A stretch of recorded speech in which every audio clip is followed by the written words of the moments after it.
Hi, my name's Hillary, and my flow hive is in San Diego, California.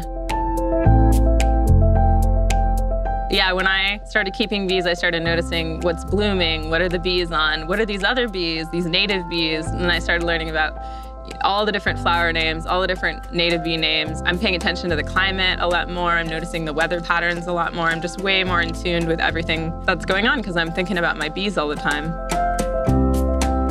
There's two kinds of people. There's people who just jump into it without understanding anything, and then they have to retroactively figure out what they're doing. And there's the people who go overboard researching and take forever to get their bees and are very worried parents almost. It's like you want to be somewhere in the middle of that. You don't want to wait forever to get your bees because that's when you start learning, but you do need to do a little research beforehand. Well, I do think people need to know to listen to their bees because I think a lot of the books kind of gear you in a different direction. They kind of put everything in the beekeeper's perspective. They don't teach people to think from the bee's perspective as much.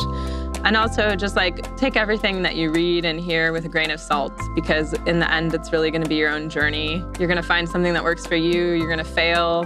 You're going to come back. So you just have a good attitude and try to learn from your mistakes. Of course, you want to try and do research. If you can get a mentor, that's great, but you don't have to pick up a book and follow everything that person says or pick one mentor and listen to everything they say. You really have this intuition when you're beekeeping that you develop as you get further into it, and I think people don't listen to those voices, and that's when they do things wrong in their hives, and some people maybe don't hear that voice. The more you learn about bees and how they live, the more you can kind of foster hearing that voice. The reaction that the flow hive got. And I have to say that I was among the people in the beginning who thought, this is like a hoax, what is this? So actually seeing it in person and seeing it work, and then you realize it's actually just a really great invention and that it could be very useful for harvesting the honey. And so I think a lot of the sentiment that got attached to the flow hive was really more about the wave of new beekeepers that it brought on. And that's a source of frustration for experienced beekeepers. The people that I have met have been really engaged in wanting to learn, and they got flow hives and they went out and got other kinds of hives, and it's sort of silly that a lot of the reaction to it, I think it was more about the people and less about the actual hive design. Honey harvesting is such a pain, and it's a tremendous amount of work, and it makes a huge mess. It's very disruptive to the bees. It's a kind of a disaster. No matter what you do, no matter how hard you plan, you just end up with, honey everywhere. So to actually just have it pour out of the side of the hive into a jar and skip all of that mess is amazing.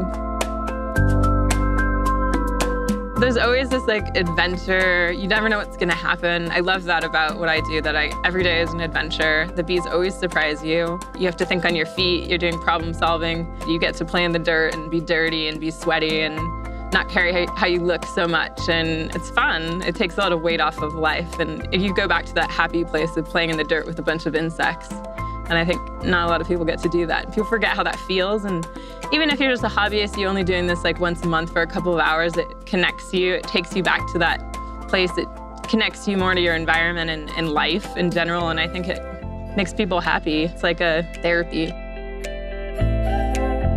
I mean, have you ever listened to surfers talk about catching waves, and they're very they go into this zen. It's like a meditation for them. That's how I feel with bees. I mean, all of us sitting down there right now playing with bees for an hour with that swarm, and it was just that's the most magical thing. How cool was that? We've got lots of sweet stories coming up each week, so if you want to be up to date, hit the subscribe button below.